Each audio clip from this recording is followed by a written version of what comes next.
오늘 은혜 받으실 말씀은 사도행전 16장 11절에서 25절까지 말씀입니다.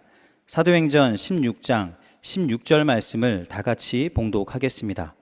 우리가 기도하는 곳에 가다가 점치는 귀신 들린 여종 하나를 만나니 점으로 그 주인들에게 큰 이익을 주는 자라. 아멘. 할렐루야. 우리 옆에 분하고 인사합니다. 예수님 이름으로 축복합니다. 예수님 이름으로 사랑합니다. 하나님은 살아계시고 기적은 일어납니다. 할렐루야. 새벽에도 보고 또 수요일 낮 예배도 봐서 얼마나 좋은지 모르겠어요. 제가 오늘 이제 수요예배 준비하고 있는데 성령께서 강력하게 역사하셨어요. 뭐라고 하시냐면 설교 오늘 짧게 해라. 그래서 오늘 설교는 짧게 하고 기도는 제 시간만큼 해야 되니까 그러니까 순식간에 오늘 설교 끝난다. 여러분 정신 바짝 차리고 자, 사도행전 16장 11절부터 볼 거예요. 자, 우리 11절, 12절 말씀 함께 볼 겁니다. 우리가 두로아에서 배로 떠나 사모드라게로 직행하여 이튿날 리아폴리로 가고 거기서 빌립보에 이르니 이는 마게도냐 지방의 첫 성이요 또 로마의 식민지라 이 성에서 수의를 유하다가 죄 성령께서 이제 바울 일행이 동쪽으로 가려고 했던 것을 이제 막으시고 이제 환상 중에 마게도냐로 와서 우리를 도우라 하는 그러한 말씀을 듣고 그 말씀을 따라 이제 서쪽으로 이제 진행을 하지요. 그래서 지난 시간에 이제 복음이 서진한다.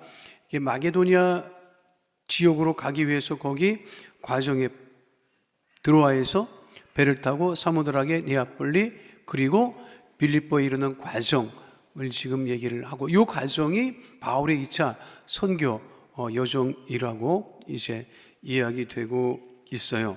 말씀드렸지만 마게도냐는 알렉산더 왕의 출신지고 고향이고 빌립보는 알렉산더 아버지 이름이 빌립이야. 그 당시에는 빌립하고 알렉산더는 뭐 대단했기 때문에 우리 알렉산드리아 이집트에도 지금 알렉산드리아 도시가 있을 정도고 곳곳에 알렉산드리아가 굉장히 많았어요. 그런데 그 마게도냐 그 지역에 빌립보라고 하는 것은 그 아버지를 위해서 바쳐진 도시, 그곳이 이제 빌립보이고 이곳이 이 마게도냐 첫성이라고 하는 것은 가장 큰 성, 가장 번화한 이 도시였다고 하는 것을 이야기하고 있는 것입니다. 그래서 선교학자들은 유럽에 그걸 이제 그 유럽으로 이제 치는데 마게도냐를 유럽의 그 선교의 문이 열린 곳이 빌립보였다. 이제 그렇게 얘기를 합니다. 굉장히 중요한 지역이지요. 이 마게도냐 지역에 우리가 있는 빌립보, 데살로니가 교회, 또 베레아라고 하는 주요 지역이 속해 있는 지역입니다. 그 옆이 뭐예요? 바로 이탈리아, 로마가 있고.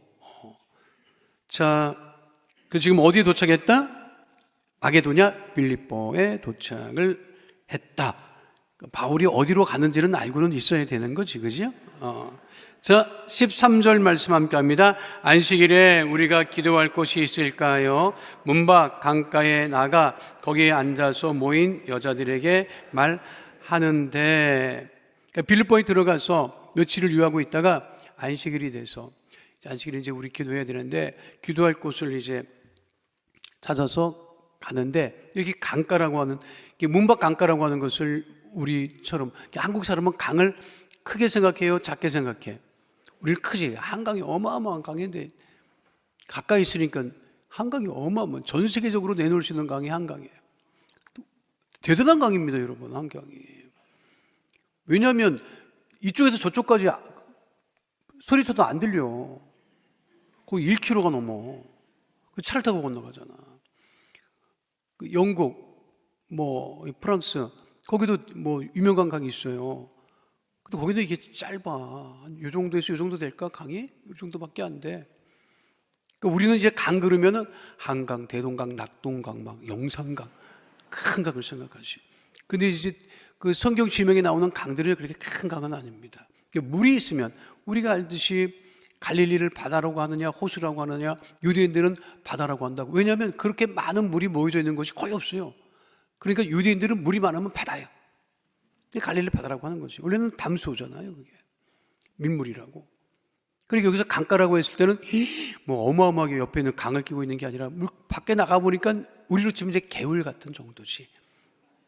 진짜예요. 거기 여러분 바울 이제 루디아를 만나는데 그 루디아 기념교회가 있어요. 그 빌립보에 현재. 근데 그게 번화한 곳에 있잖아요. 근데 그냥 거기 있어. 그리고 그 교회 옆에 저렇게 물이 흘러. 그 저거를 대부분 이제 강가라고 생각을 하는 거지. 그 옆에 침례토도 또 있어. 후대에 만들어 놓은 거지. 그럼 진짜 거기가 바울이 있었던 곳입니까? 그 지명이나 그 지역을 잘 쫓아보니까 여기가 가장 적합한 지역 아닐까 해서 루디아 기념교회도 있고, 그리고 옆에 개울도 흐르고, 그곳에 바울의 침례토도, 지금도 이제 침례를 행하기도 합니다. 거기서 이제 누구를 만나지요?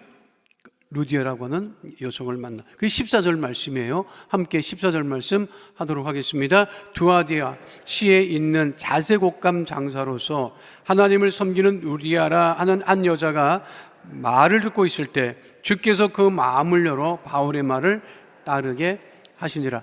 그때나 지금이나 물가에 있는 여자들이 좀 많이 모이지. 왜냐하면 이제 빨래도 해야 되고 뭐 대부분 이제 그러니까 그러잖아. 우리나라 대부분의 썸씽은 우물가에서 나타나는 거랑 비슷한 거야. 거기서 이제 이렇게 만나는단 말이에요. 근데 그 자색 옷감 장사로서 하나님을 섬기는, 하나님을 섬기는 그 이방인이었을 때 어떻게 하나님을 섬기느냐. 고넬료도 하나님을 경외했던 사람이기 때문에 루디아가 하나님을 섬기는 믿음을 가지고 있었던 그 여인을 만나게 되는 거죠. 근데 이 여인은 무슨 장사를 했다? 자주 옷감 장사. 그때는 옷에 물을 들이는 게 보통 일이 아니었어요. 우리나라를 이제 백이민족이라고 하지. 왜 백이민족이라고 해? 왜 백이민족이라고 하지? 흰옷을 입고 있어서? 왜 그럼 흰옷을 입었어? 물감을 들일 수 없어. 가난한 사람은 물감을 못 들여. 조선시대의 왕들은 막 그냥 뭐 이렇게 입고 막 여자들 막 거기서 다 흰옷 입고 다녀? 그러니까 백이민족이라는 것은 이 일반 백성들은 물감을 못 들여. 근데 그 당시에 물감을 들이는 기술이 있으면 대단한 기술이야. 그런데 이 자색이라고 하는 그 이제 붉은색이 나는 것이요. 근데 이게 그 시대에는 이게 바닷가 자주 고동이라고 하는 곳에서 물감을 잡아냈거든요. 그런데 이 빌립보 이 두아디라 시의 그 사람들은 자주 고동에서 그 자줏빛 것을 가져온 게 아니라 꼭두선이라고 하는 마도라고 하는 식물의 뿌리에서, 그 식물이 위에는 초록색인데 밑에는 저런 색이야. 저기에서 자줏빛 염료를 이제 가져 나오는 기술이 있었어요. 근데 저 색깔은 무슨 색이냐면 황제의 색깔이야. 귀족의 색깔이야. 그래서 그 당시에 자주 옷을 입었다고 하는 것은 대단한 신분이고, 로마에 납품을 했다니까. 로마 황제의 옷을 납품했고 로마의 귀족들이 입는 옷을 납품했던 장소니까 굉장히 부유했고, 그리고 그 기술이 보통이 아니었다 하는 것을 알 수가 있습니다. 그러니까 우리들도 요즘에 보면 뭐 패션쇼 하면 화려하잖아. 색을 막 얼마나 잘 입히느냐. 이곳에 이제 달려 있는 것이지요. 그러니까 루디아는 어떤 여성이었다? 옷감장소. 요즘 우리가 생각하는 옷감장소가 아니고, 그 당시에는 대단한 기술도 있었고 재력도 가지고 있었던 여성이었다. 근데 그 바울과 그 루디아가 만나는데 그 루디아의 마음을 하나님께서 열어주셔서 바울의 말을 따르게 했다. 그러니까 루디아는 유대인이 아니었던 것은 확실한 것을 알 수가 있습니다. 자, 15절 말씀 함께 하도록 하겠습니다. 그와 그 집이 다 침례를 받고 우리에게 청하여 이르되 만일 나를 주 믿는 자로 알거든 내 집에 들어와 유하라고 강권하여 머물게 하니라. 루디아가 보니까 이 바울이 보통 사람이 아니라는 것을 알았어요. 말씀을 듣기도 원했고, 그러니까 이게 보아하니 이 남자들이 갈 데가 없는 거야. 대충 이제 물어봤겠지. 어디서 왔느냐 물어봤겠지. 그 설명을 했겠지. 그리고 야, 이게 하나님께 완전히 미쳐갖고 예수님을 전하는 그러한 사람들이구나. 그런데 뭐가 있어요? 뭐 정처가 있어? 뭐가 없어? 없잖아. 그러니까 루디아가 우리 집에 유하면서 말씀도 전해주시고 강권했다. 근데 그 바울과 실라 이 일행은 지금 갈 데도 없어. 그치요? 없어. 뭘 있는 것처럼 그렇게 빤히 날 봐. 없어. 없어요. 루디아 잘 만난 거지. 그 바울 서신을 보면 바울을 도왔던 인물이 꽤 많습니다, 사실. 이제 우리가 안타까운 것은 그들의 정보가 많이 없기 때문에 이름만 많이 나와 있지 구체적인 것들은 없어요. 근데 루디아는 좀 구체적으로 이제 기록이 돼 있는 것이, 말씀을 듣고 침례도 받고, 그래서 아까 봤던 침례터도 지금 있어요, 거기에. 그리고 집에 유해서 잘 대접도 했겠지. 그리고 말씀을 또 잘 들었겠지요. 그곳에서 있었던 일들을 이제 16절부터 얘기를 하는 거예요. 함께 합니다. 우리가 기도하는 곳에 가다가 점치는 귀신 들린 여종 하나를 만나니 점으로 그 주인들에게 큰 이익을 주는 자라. 그러니까 점치는 귀신 들린 여성이 있었고, 그 사람으로 인해서 수익을 얻었던 사람들이 있었다고 하는 것을 알 수가 있죠. 그런 것 보면 이 점술이라고 하는 것은 고대로부터 이어져 와요. 근데 사람이 이게 첫 심리가 그렇지. 그러니까 우리나라 사람들이 점술에 굉장히 약하죠. 굉장히 약합니다. 그 점술계, 이게 지금 뭐 교회가 많다고 하지만 여러분, 교회 많은 것, 점 보는 사람은 훨씬 많아요, 여러분. 10만이 넘고 뭐 20만, 30만까지, 뭐 100만까지 가는 사람들도 있어. 내가 그러면 박정희 대통령한테 진짜 고맙지. 새마을운동 한다면서 미신 타파하고 막 그냥 그래서 그때 꼼짝을 못했는데 언제부턴가 그냥 난리가 아니야 지금 여러분. 교회 무슨 큰 교회 요구를 비난하고 미치는 건데 그러는데, 여러분 점술로 들어가는 그 돈이요 수조 원에 해당합니다. 엄청나요. 근데 그거를 우리가 일상적으로 지금 하고 있다니까. K문화의 이 역기능이 뭐냐면 K드라마에 이 점치는 게 곧 나와. 그러니까 또 외국에서 점치러 온대, 우리나라에. 그 사람은 이렇게 매우 약한 심성이 있어요. 그러니까 거기에 이제 쫓아다니고 그 사람을 통해서 금전적인 유익을 얻었던 사람들이 있었다고 하는 것을 성경이 분명하게 기록하고 있습니다. 근데 그 점치는 귀신 들린 여종이 어떻게 했느냐? 17절 18절 말씀 함께 들어갑니다. 그가 바울과 우리를 따라와 소리질러 이르되 이 사람들은 지극히 높은 하나님의 종으로서 구원의 길을 너에게 전하는 자라 하며 이같이 여러 날을 하는지라. 바울이 심히 괴로워하여 돌이켜 그 귀신에게 이르되 예수 그리스도의 이름으로 내가 네게 명하노니 그에게서 나오라 하니 귀신이 즉시 나오니라. 이게 귀신 들린 존재들이 마가복음에 보면 예수님이 누군지 먼저 알아요.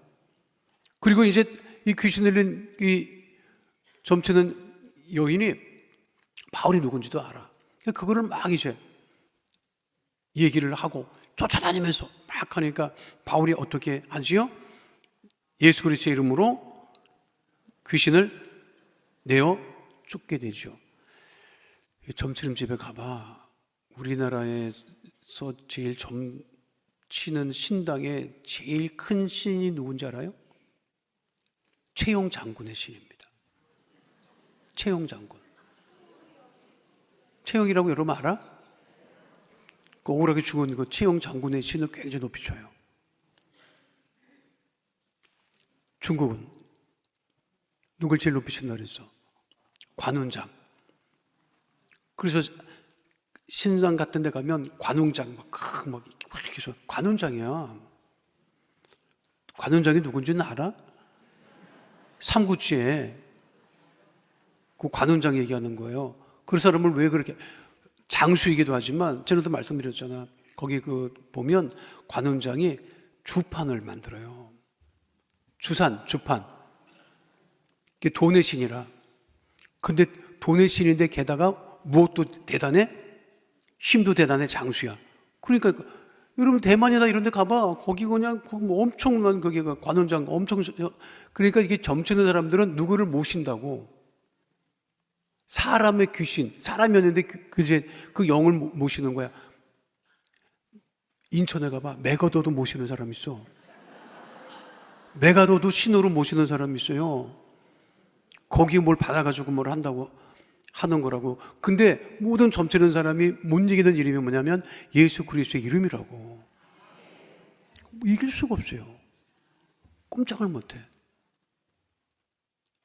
그러니까 이 귀신 장난에 놀아나면 안 된다니까. 우리나라도 신문지에 보면은 뭐 오늘의 운세 미쳐갖고 그렇게 왜 내는지 모르겠어. 그렇게 머리 좋은 언론사 사람들이 오늘의 운세는 왜 내는지 모르겠어. 뭐 동쪽으로 가면 귀인을 만난다고 하는데, 뭐 정지웅 씨가 얘기했어요. 그분은 그거 안 믿었거든. 동쪽으로 가면 귀인 안 만난다, 귀신 만난다. 그분 그러던 분이야. 그 양반은 그거 그러니까 이게 마음이 약하면 뭐 동쪽으로 가고 뭐.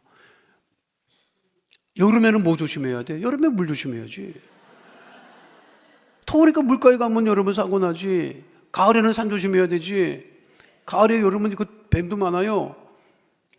그러니까 이거 조심해야지. 밤 따라갔다가 뭐 물리고 막 그러잖아. 여러분 뱀에 물려봐. 많이 아프다. 조심할 건 좀. 그런데 이게 그런데 귀신은 나사렛 예수 그리스도의 이름을 못 이긴다고. 그러면 그들도 알아요. 그래도 안 믿고 점수를 행하고 그런다는 것이죠. 그러니까 바울이 나사렛 예수 그리스도의 이름으로 귀신을 내어 쫓았어요. 그러면 어떻게 되지?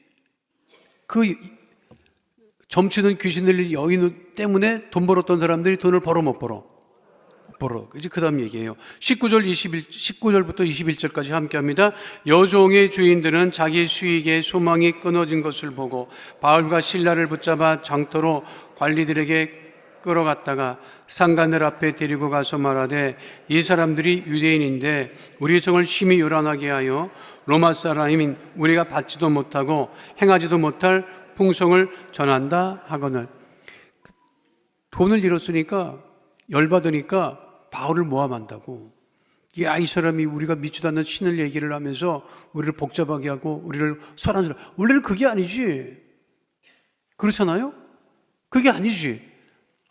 돈 잃었으니까. 이제 수익이 없어졌으니까. 그거를 이제 바울에게 뒤집어 씌워서 화풀이를 하는 거지, 여러분. 그러니까 우리나라 속담이 딱 맞아. 뭐 어디서 뺨 맞고 어디서 화풀이 한다는 게 다 맞아요. 우리 목회자들은 그런 게 있다. 아니, 나 너무 솔직해서 문제인데 뭐가 있느냐면 그게 사실이니까 얘기하는 거야. 내가 여러분들한테 이렇게 감정 표현을 거의 안 하죠. 할 수도 없고. 나 때문에 여러분들이 시험 될 일 있어? 안 한다고. 여러분, 안 하지만 어딘가는 나타나. 그게 사람이야. 어딘가는 표현이 된다고. 그럼 어디에 표현되겠어? 가까운 사람한테 표현되지. 그렇죠? 선교지 있을 때는 애들한테 표현을 했고, 이제 여기 한국에 와서는 이제 교육자들한테 표현을 하는 거예요. 똑바로 하라고 막. 똑바로 하고 있어요. 근데 똑바로 하라고 하는, 왜? 쌓이는 게 있으면 밖으로 표현이 확실히 돼.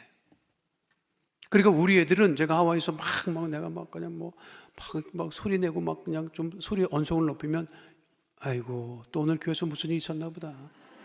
지네끼리. 아유, 또 누구 때문에. 어제 애가 좀 크니까. 초등학교 때는 모르더니, 아니, 우리 큰애가 고등학교 정도 되니까 또 아무개 집사님이 속썩였어요. 또 이러더라고, 나한테. 얼마 안 되니까 다 알잖아, 보면. 나는 근데 이제 우리 집사람이 왜 그러냐고 그러면, 애들이 똑바로 안 하잖아. 아니야, 애들이 문제가 아닌 거야. 이쪽에서 그런 거를 이쪽에서 푸는 거야. 근데 지혜로운, 슬기로운 여인들은 남편이 짜증을 내면, 나 때문에 그런 게 아니라, 밖에서 좀 속상한 일이 있었나 보다. 이렇게 해서 이걸 품어야 되는데, 이 인간아 너만 힘드냐, 나는 더 힘들다, 이래서 이래 한번 이렇게 부딪히는 거야. 그렇게 돼요. 여러분, 주부들은 여러분 스트레스가 없어? 열받아 있는데, 그러니까 엄한데 표현하는 거야. 확실히 그거는 어쩔 수 없어요, 여러분. 내가 봐도 그래. 내가 봐도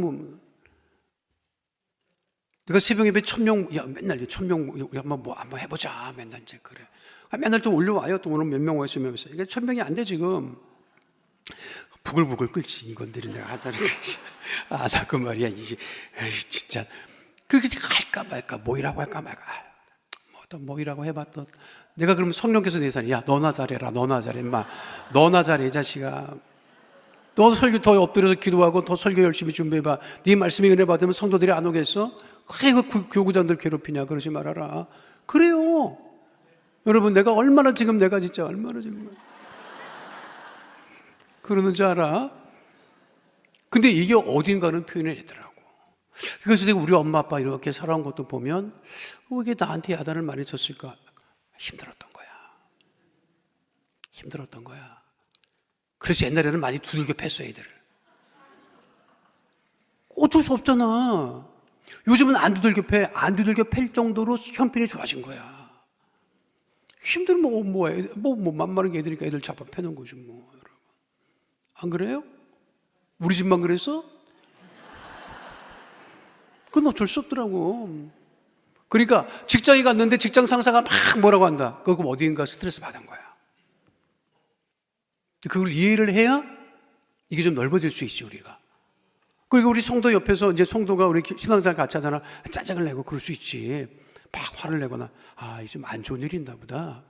예수 이거를 이해를 해야 돼. 품어줘야 되지. 거기다 대고, 이거 뭐 이러면 원수돼, 여러분. 확실히 그런 게 있다는 것을 지금 말씀을 드립니다. 그러니까 이 여인들이 이제 점치고 돈 못 받게 생기니까 바울이가 다 집어 씌운 거예요, 여러분. 내가 아무리 이렇게를 해도 금요일 날은 1000명 돼야 돼, 여러분. 그래도 감사하지. 내가 3년 전에 와가지고 새벽 예배 드릴 때는 뭘 해도 500명도 안 됐었어요. 근데 지금은 650명, 지금 750명까지는 또 되더라고. 그러니까 제가 지금 막 머리로 또 세물하지. 세물 안 하지. 나도 세물해. 금요일날 찬양대까지 쓰고 뭐 이렇게 저렇게 해서 뭐 기념품 준다 그러면 또 어딜 거면 올 거고 1000명이 안 될까 이런 생각을 하고 있기는. 주여, 뭐 기다려 봅시다. 내일 모레니까. 또 그러다가 또 어떤 마음이 드느냐. 수능 끝나면 또 안 나올 수도 있는데 또 나올까 이러세요. 그러나 우리는 열심히 기도한다. 그 얘기야. 여러분, 이 얘기가 수익이 안 되니 그거를 바울에게 뒤집어 씌워서 고발을 하고 이 나쁜 사람들이다 얘기를 했다는 거예요. 자, 22절로 25절 말씀까지 함께 하도록 하겠습니다. 무리가 일제히 일어나 고발하니 상관들이 옷을 찢어 벗기고 매로 치라 하여 많이 친 후에 옥에 가두고 간수에게 명하여 든든히 지키라 하니 그가 이러한 명령을 받아 그들을 깊은 옥에 가두고 그 발을 착고에 든든히 채웠더니 한밤중에 바울과 실라가 기도하고 하나님을 찬송하며 죄수들이 듣더라. 그러니까 이제 막 벌떼같이 일어나가지고, 이게 바울과 실라는 외지인이잖아요. 그러니까 이제 벌떼같이 일어나가지고 그냥 사람들이 요즘 정말 나쁜 사람들인가 하니까 막 관원들이 옷을 찢어 벗기고 매로 치고 그리고 그냥 가더라. 누구도 바울과 실라를 변호하는 사람이 없으니까. 그러니까 그냥 막 그 당시가 고대 시대인데 그러지 않았겠어요. 그러니까 옥에 가두고 이제 그랬다. 옥에 꽁꽁 이제 착고에 채워가지고 하고 있는데, 근데 바울과 실라는 그것에 대해서 뭐라 하지 않고 다 고스란히 당하고 있으면서 하나님께 감옥에서 기도하고, 그리고 어떻게 했다? 하나님을 찬양했다. 우리가 잘 아는 바울과 실라가 옥에 갇혀서 하나님을 찬양할 때 옥문이 열리고 지진이 일어났다. 이 다음 이제 구절에 나오거든요. 그러면서 다음 시간에 이제 우리가 살펴볼 걸 뭐냐면 바울과 실라가 이제 또다시 자기들을 잡으러 오는 관원들에게 자기가 로마 시민권자인 것을 이야기를 하고, 그것에 깜짝 놀란 관원들이 여기서 나가라, 이 도시에서 우리 불편하게 하지 말고 나가라. 그렇게 해서 이제 또 도시를 떠나 나오는 일들이 계속 이어지는데, 여기서도 보면 바울과 실라가 억울한 일을 당하고 맞았단 말이에요. 매를 맞고 옥에 갇혔는데도 어떻게 했다? 원망하거나 불평하지 않고 하나님께 기도하고 하나님을 찬양했다. 우리가 보면 육신적으로 보면 그럴 수 있을까 뭐 이렇게 생각할 수도 있지. 그렇잖아요. 근데 그것이 하나님께서 그와 같은 과정을 통해서 복음이 계속 전해지는 역사를 하나님께서 허락하시고, 그러니까 우리가 어려운 일 당하면 이게 진짜 끝나는 것 아닌가. 그러나 하나님께서는 또 다른 문을 여시고 우리를 형통하고 온전케 하시고, 그리고 더욱더 지금에 당한 고난을 통해서 우리를 더욱더 온전케 하시고 복 주심을 우리가 믿음으로 바라보고, 힘들고 어려운 일 나갈 때 원망하거나 불평하거나 그냥 그럴 것이 아니라 더욱더 바울과 실라처럼 기도하고 찬양하면, 여러분 세상 사람들이 어떻게 생각했어? 저 미쳤구나, 그렇게 저 인간들이 미친 거지. 소리치고 막 난리를 쳐야 되는데, 우리가 더욱더 바울과 실라처럼 복음을 전하면서 더욱더 기도하고 또 찬양하는 하나님의 자녀 다 되시기를 축원드립니다. 지금은 우리 순후생을 위해서 더욱더 기도할 때고 또 감사할 때고, 기도하고 찬양하고 기도하고 찬양하면 하나님께서 우리의 기도를 들으시고 찬양을 받으시고 복 주시고 형통케 하심을 잊지 않는 하나님의 자녀 다 되시기를 축원드립니다.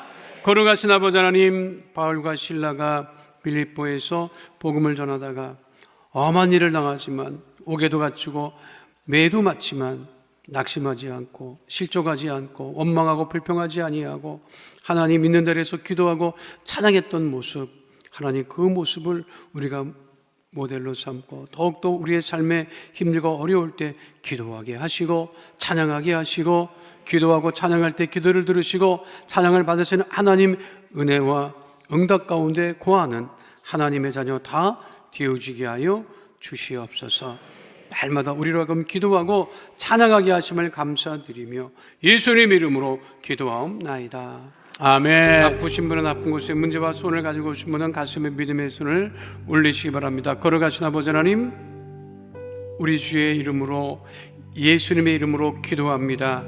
예수님 이름으로 기도할 때 문제가 떠나가고 가난이 떠나가고 저주가 떠나가고 질병이 떠나가고 귀신이 떠나가고 하나님 은혜와 응답 가운데 고함을 감사를 드리오니, 아버지 하나님, 기도 제목이 있어 삶의 문제 해결함 받기 위하여 가슴에 믿음의 손을 꼭 기도합니다. 하늘문을 여시고 능력의 오른손으로 안수하여 주셔서 모든 기도 제목은 응답되어지게 하여 주시고 문제는 더 떠나가게 하여 주옵소서. 나사렛 예수 그리스도를 명하노니 가정의 문제가 떠나갈지어다, 자녀의 문제가 떠나갈지어다, 물질의 문제가 떠나갈지어다, 장막의 기도 제목은 더 응답될지어다, 직장과 사업장에 주의 복이 임할지어다, 환경의 물질의 복이 임할지어다.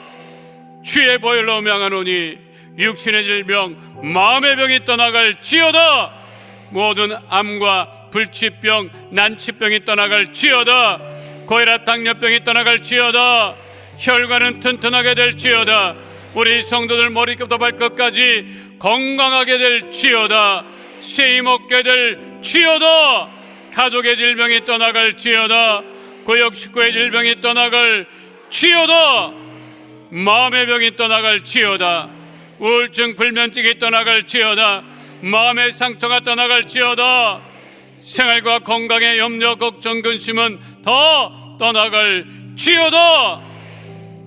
특별히 기도하오니 하나님, 수능을 치르는 우리 귀한 수험생들 하나님께서 이 시간 안수하여 주시고 그들의 마음을 붙잡아 주시고, 아버지 배우고 익히고 공부한 모든 것들이 내일 수능을 치를 때 다 기억나게 하여 주시옵시고, 응용력을 가지고 집중력을 가지고 수능을 잘 치루어 하나님께는 영광을 돌리며 가족에는 큰 기쁨이 되며 장차 이 땅과 세상을 변화시켜 나가는 하나님의 능력 있는 자녀 삼아 주옵소서.